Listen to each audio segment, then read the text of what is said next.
Hi, my name is Hannah Antosh, and this is Sympathetic and Parasympathetic Nervous Systems for Biology 515, Concepts of Human Anatomy and Physiology 1, with Dr. Sandra Barrera. We will start by looking at the autonomic nervous system. The autonomic nervous system is an integral component of what drives motivation, emotional responses, and stress responses. These are things that are called affective states. The autonomic nervous system is individualized. Every individual will have different autonomic responses, and autonomic responses are a part of life. We need them, they're important, and most importantly, you cannot avoid them. They just happen. There are two subcomponents of the autonomic nervous system. The first one is the sympathetic nervous system. This controls our fight or flight responses. Second is the parasympathetic nervous system, and this is what controls our relax and digest system.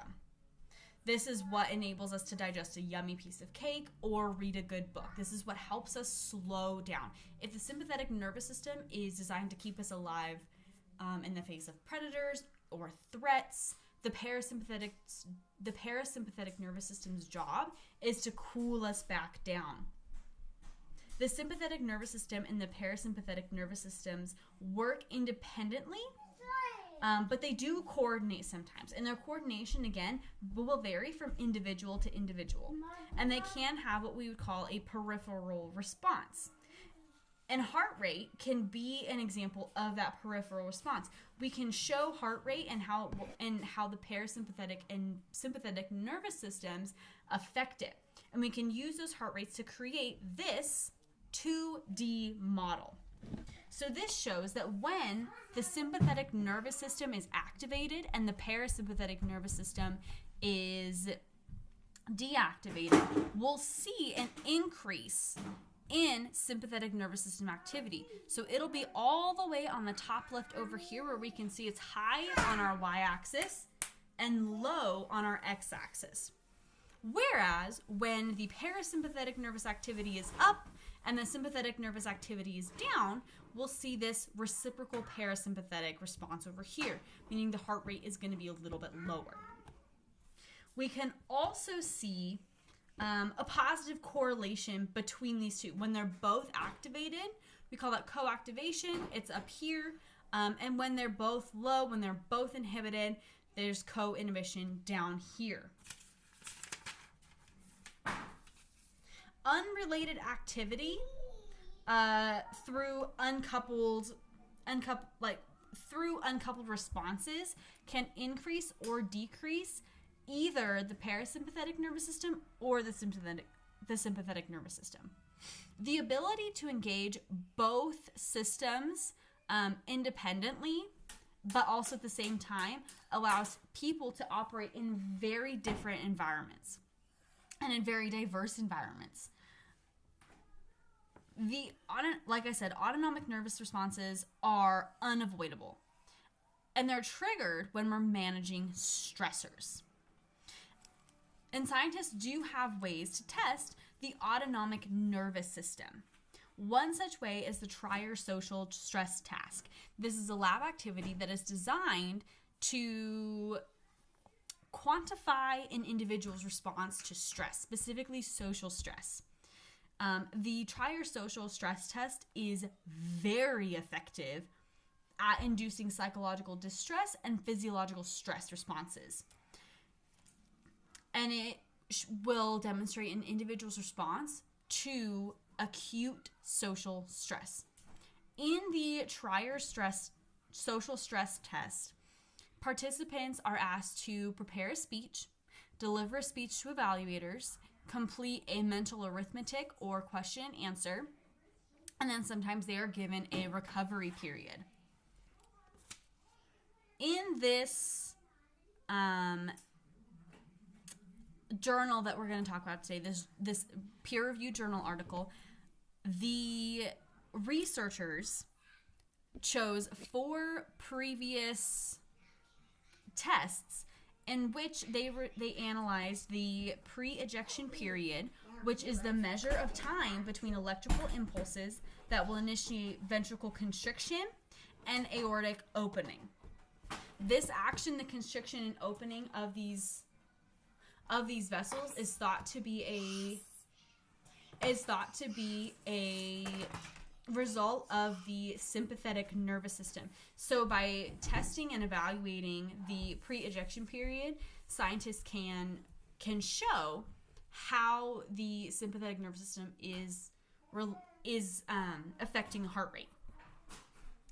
Along with pre-ejection periods, they also went with studies that measured sinus.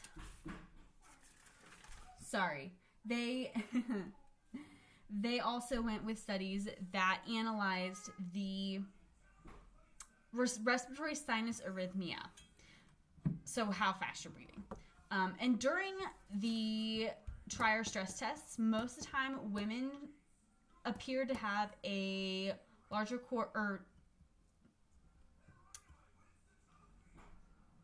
they had a lower correlation in the RSA and the PEP, the respiratory sinus arrhythmia and the post-ejection period. So the current study is going to combine data from 4 studies with all adult participants, diverse ranges in ages, sexes, and race. In all of the studies that this paper used, the respiratory sinus arrhythmia and the post-ejection period were recorded in 1-minute increments in 5 periods in each section of the trier social stress test. So that led to about 25 shots, really. 25 segments of time that showed the participants' respiratory sinus arrhythmia and their pre-ejection period. All studies did 5 periods. So the first one would be a baseline. The second was a speech preparation segment, a speech segment, a mental math or question and answer, and then a recovery period. So 25 minutes of data was gathered for each subject, for each participant of these studies. The hypothesis that the authors came up with was that changes in the respiratory sinus arrhythmia and the post-ejection period will be positively correlated, as well as patterns will vary based on the task. So the more vigorous the task, the higher the activation. There were, between the 4 studies, they gathered 325 participants. They compiled and reviewed data from the 4 studies with the 325 participants. They got a 5-minute baseline. So they got 5 minutes of baseline data from each participant. Each participant was made to do a 3 or a 5-minute speech preparation. They were given 7 or 5 minute. They gave either 7 or 5-minute speeches, and they all ended with a 5-minute recovery. 2 studies had participants do a question answer, mental question answer, and 2 studies had participants doing mental arithmetic. Participants were seated during the entirety of the test. The speech prep was all mental, no writing was allowed. And participants were also discouraged from changing positions.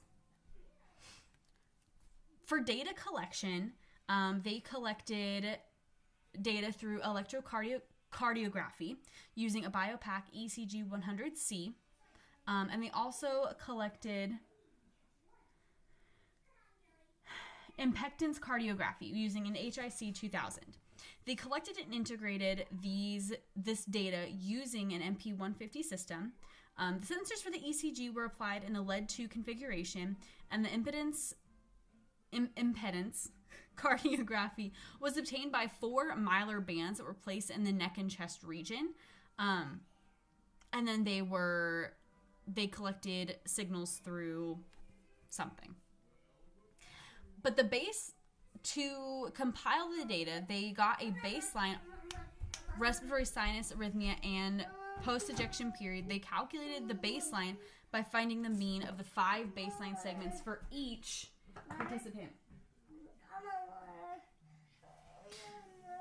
Then they divided all of the data into 4 2-level mixed structural variations. So the model 1, the level 1, got the raw delta respiratory sinus arrhythmia and the delta post-ejection period, and they use those to get meaningful and interpretable differences in the respiratory sinus arrhythmia and the post-ejection period compared to the baseline. In models 2 through 4, the delta respiratory sinus arrhythmia and the delta post-ejection period were standardized across 1-minute tasks in order to normalize variance.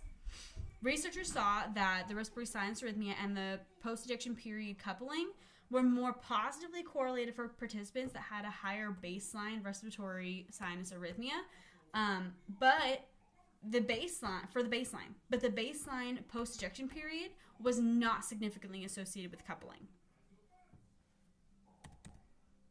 Thank you.